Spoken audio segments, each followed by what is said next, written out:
ตาดตาดตายึกเสือโอ้ก็มังนามไปบ่ยาบ่เศร้ากับมาปักซองบริเวณกะมาเจอทางเขาตาดตายึกเสือจุดนี้กับมาหอดถึงมาเสี่ยวมาส้มตาดยึกเสือตายึกเสือเจ้ามาเบิ่งทำเลแหละประมุ่นเลยต่อเลยแบบนี้ได้เป้าหมายนะสัมปทานต่อเด้อเพราะว่าเพิ่นอยากอันนี้เบิ่งทางเขาแล้วสักจุดปลายละครอบครัวทานวิไลจิตบ้านแจงสว่างก็มาห่วมยินดีกับตาดยึกเสือน้ำตกตาดยึกเสือเมืองปักซอง1,800ประการคันเพื่อสะดวกฮอดตาดยึกเสือคันใดธรรมดาเพื่อสิฮอดตาดยึกเสือตาดยึกเสือตาดยึกเสือ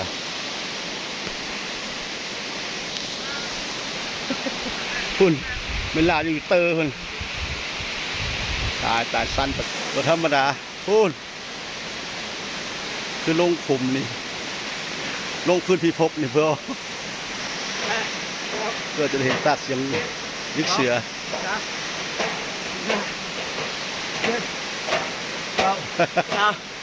คือห้ามจะดอกเนาะ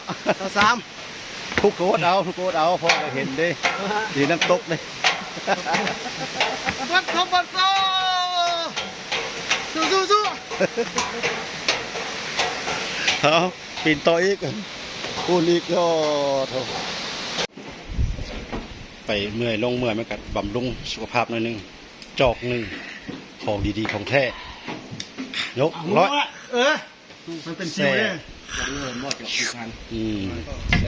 แสบเราบองยาถิ่นน้ำตกตัดยึกเสือน้ำตกตัดงามถ่ายรูปแม่ต้องถ่ายดูนะการมาเขียนมาชมธรรมศาสตร์สดงามธรรมศาสตร์มันทิพย์งามอยู่ทั้งหลาย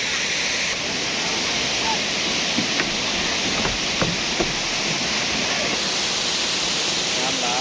ยวันนี้เหมาะในการดื่มน้ำใสสะอาดสดชื่นสดใสเย็นดี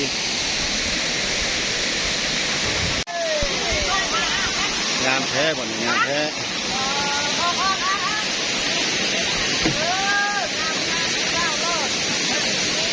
จุดนี้เป็นจุด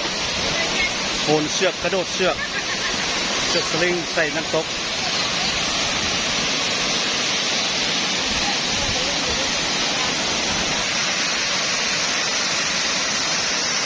น้ำใสไหลเย็นดีใครๆก็อยากลอยลงอาบ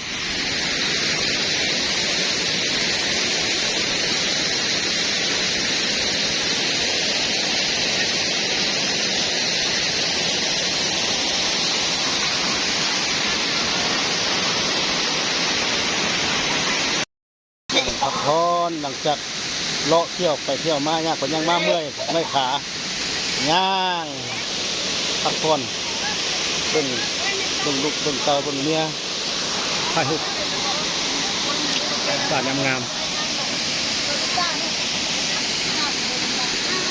เอาแล้วตัดผูตัดผู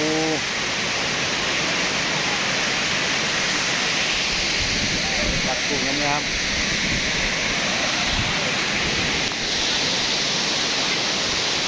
ตัดเลยตัดสองตัดปูงามหลาย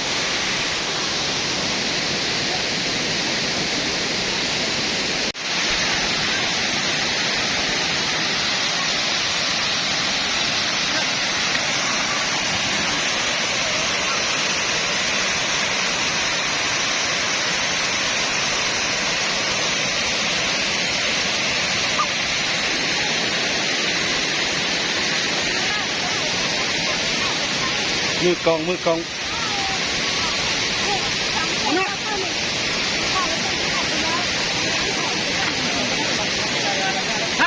ถ้าตัวนี้ก็ตุ่มง่าย มารอบสองตัดฟานรอบสอง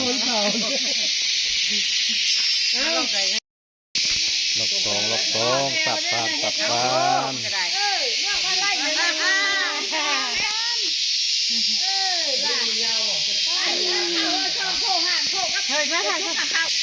เก็บภาพไว้แล้วบ่เป็นที่ระลึกแล้วบ่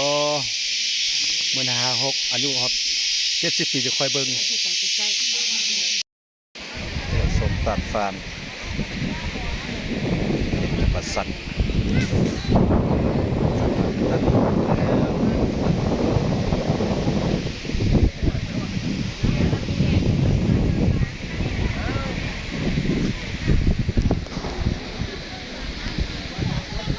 จังไดปราสหายบกล้าสู้บ่สู้แม่มาหอดหลักยานว่าบัดนี้มาแต่เห็นคือว่าฮาวแท้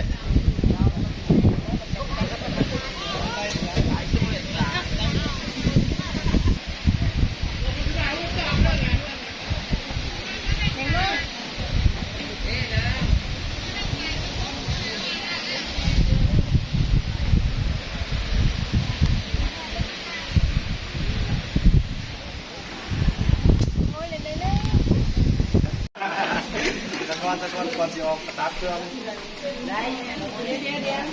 เตรียมตัว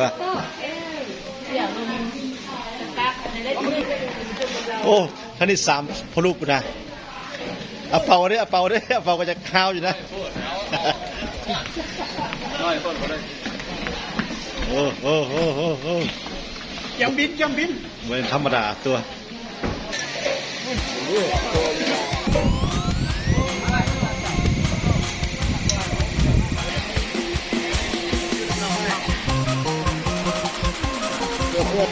ประจำชื่อเลยมันได้ปีก่อนนะ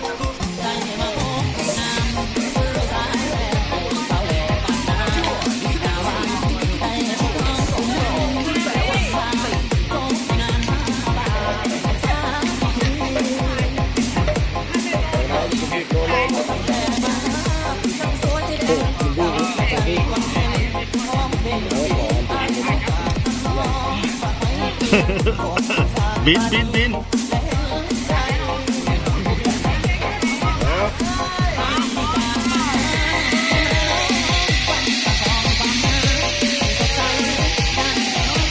ทำคอมทักเ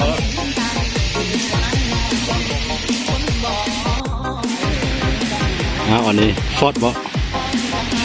ลูกไทเซตอันนี้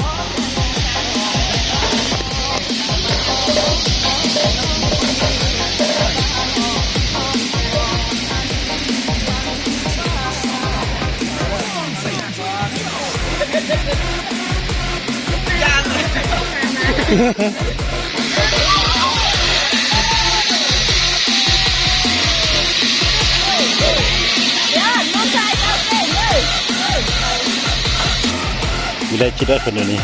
เอาตั้งใจถึงเที่ยง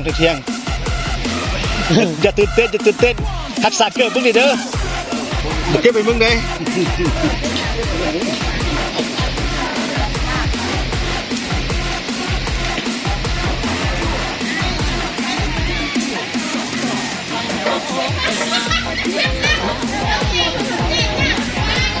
เบิกกองแน่เบิกกองแน่เสียวมึงเสียว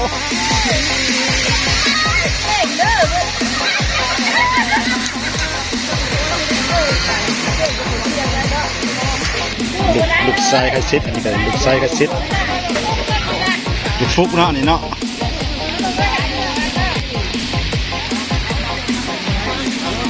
เดี๋ยวเบิกกองในฟุก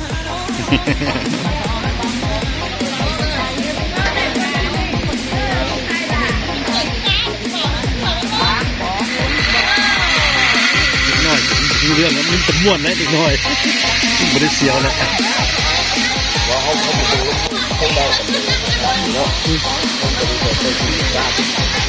พอใหญ่มันไปแล้วบ้านี้นำลูกไป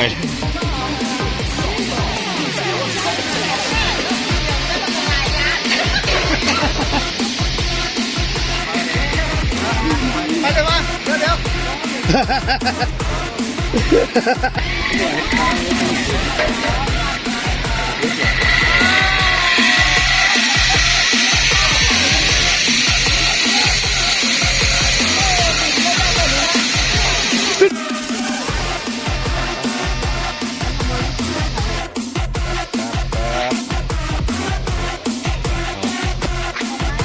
บบ้านกลับบ้านแล้วกันต่อมือไปก่อนใหม่วันนี้อีกโซนสินค้าหัตถกรรม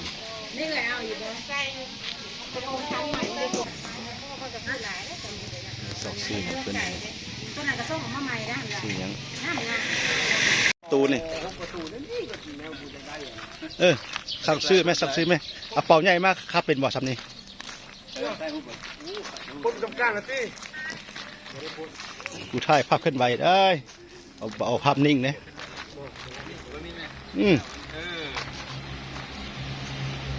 ใหญ่เนาะเอาเป่าเนาะ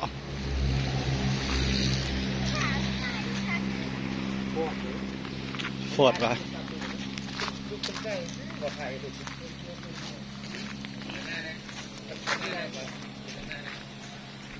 คือ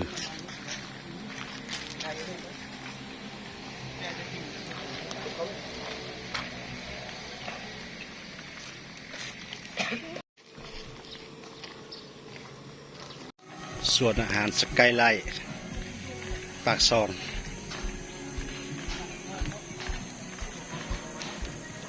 วิวถ่ายรูปงามๆมุมสูงโอ้สูงไปนี่นะสูงเทียงเมฆไปนี่นะ โอ้ยจังฮะ เนี่ยถ่ายเลยเนี่ยเอามือกองอันนี้ จ้าของคอยนะ มือกองอันนี้ เพื่อมาเชียนเด้อ เพื่ออัพโหลดได้ เกียว เมืองลอยฟ้า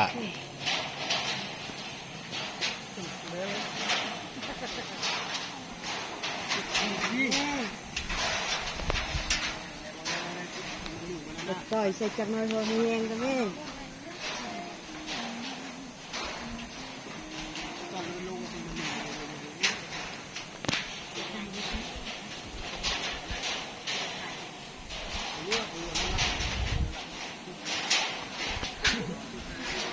ครับอันนี้กลับบ้านเฮาพอแล้ว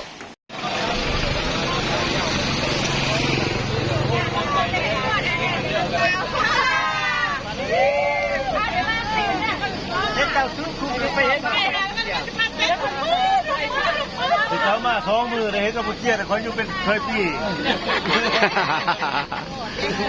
บันทึกวิดีโอแล้ว แต่กระยาเข้าไปมาเข้าไป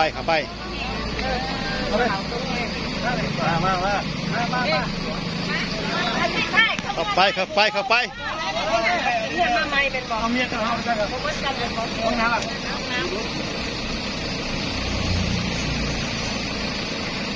โอเค